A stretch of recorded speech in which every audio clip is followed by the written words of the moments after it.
The Scarecrow Wins the Fight. After Billina had entered the palace, Dorothy and Evring sat down to await the success or failure of her mission, and the Nome King occupied his throne and smoked his long pipe for a while in a cheerful and contented mood. Then the bell above the throne, which sounded whenever an enchantment was broken, began to ring, and the king gave a start of annoyance and exclaimed, "Rockety rickets!" When the bell rang a second time, the king shouted angrily, "Smudge and blazes!" And at a third ring he screamed in fury, "Hypocaloric!" which must be a dreadful word, because we don't know what it means.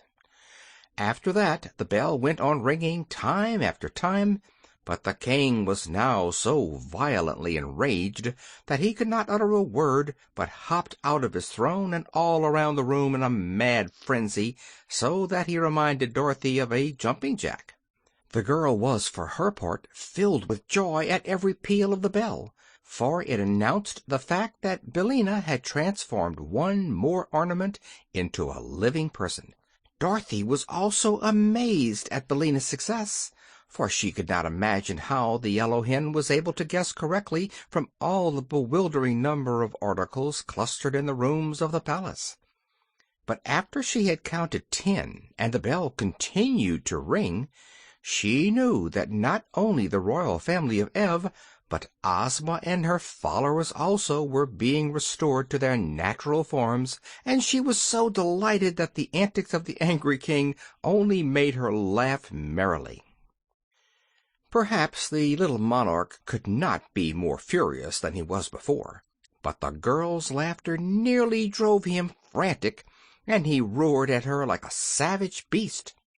Then, as he found that all his enchantments were likely to be dispelled and his victims every one set free, he suddenly ran to the little door that opened upon the balcony and gave the shrill whistle that summoned his warriors.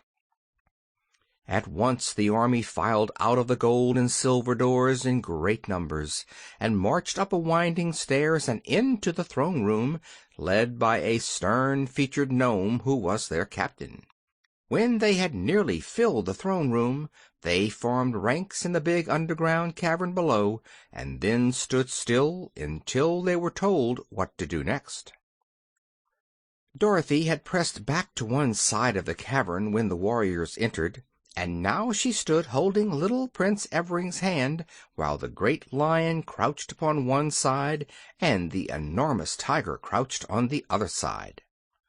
"Seize that girl!" shouted the king to his captain, and a group of warriors sprang forward to obey. But both the lion and the tiger snarled so fiercely and bared their strong, sharp teeth so threateningly that the men drew back in alarm. "Don't mind them," cried the Nome King.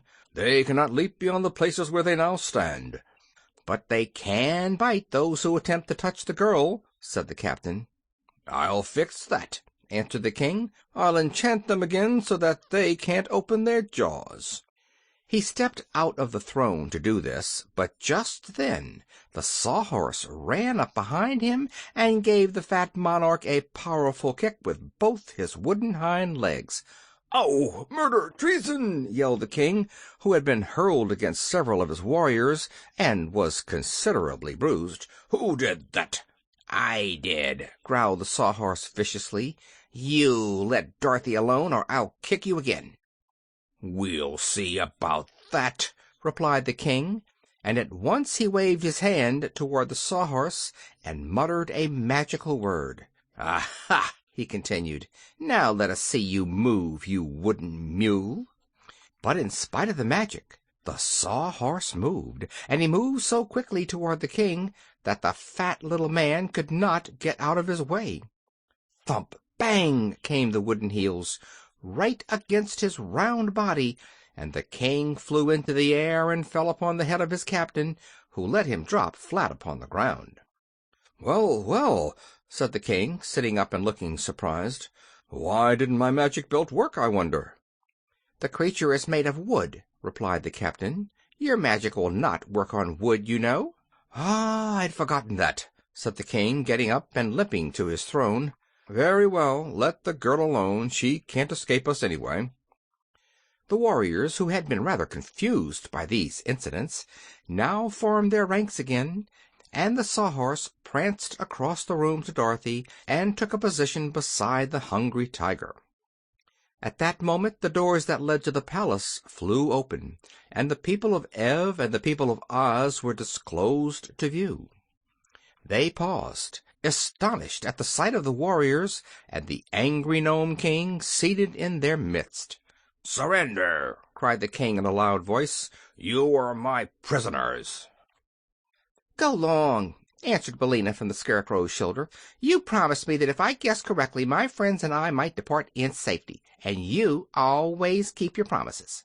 "I said you might leave the palace in safety," retorted the king, "and so you may. But you cannot leave my dominions. You are my prisoners, and I will hurl you all into my underground dungeons, where the volcanic fires glow, and the molten lava flows in every direction, and the air is hotter than blue blazes." "That will be the end of me, all right," said the Scarecrow sorrowfully. "One small blaze, blue or green, is enough to reduce me to an ash heap." "Do you surrender?" demanded the king.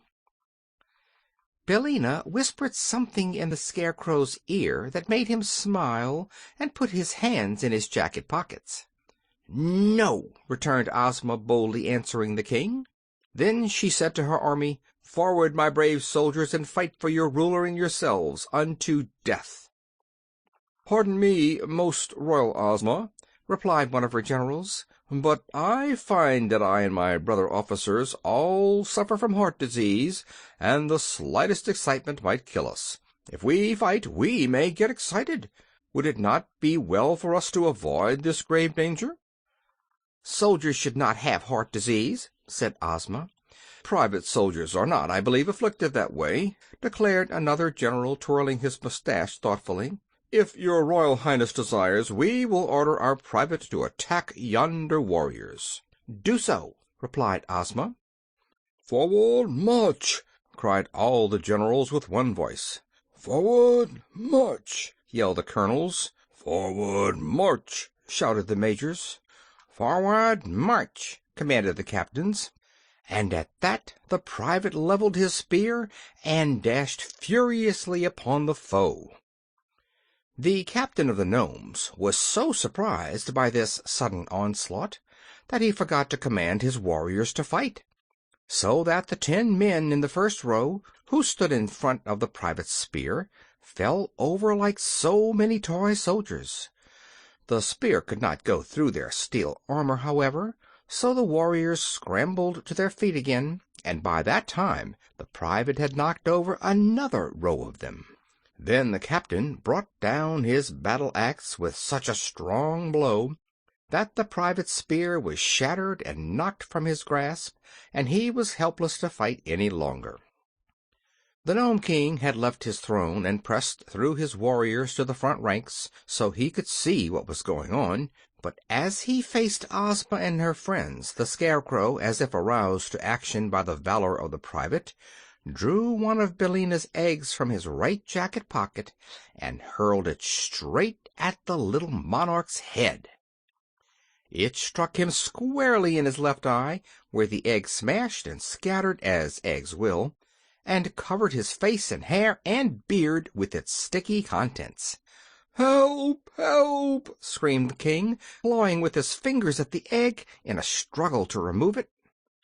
"An egg! An egg! Run for your lives!" shouted the captain of the Nomes in a voice of horror. And how they did run! The warriors fairly tumbled over one another in their efforts to escape the fatal poison of that awful egg, and those who could not rush down the winding stair fell off the balcony into the great cavern beneath, knocking over those who stood below them. Even while the king was still yelling for help, his throne room became emptied of every one of his warriors, and before the monarch had managed to clear the egg away from his left eye, the Scarecrow threw the second egg against his right eye, where it smashed and blinded him entirely. The king was unable to flee because he could not see which way to run, so he stood still and howled and shouted and screamed in abject fear. While this was going on, Billina flew over to Dorothy, and perching herself upon the lion's back, the hen whispered eagerly to the girl, "Get his belt! Get the Nome King's jeweled belt! It unbuckles in the back. Quick, Dorothy, quick!" Chapter 17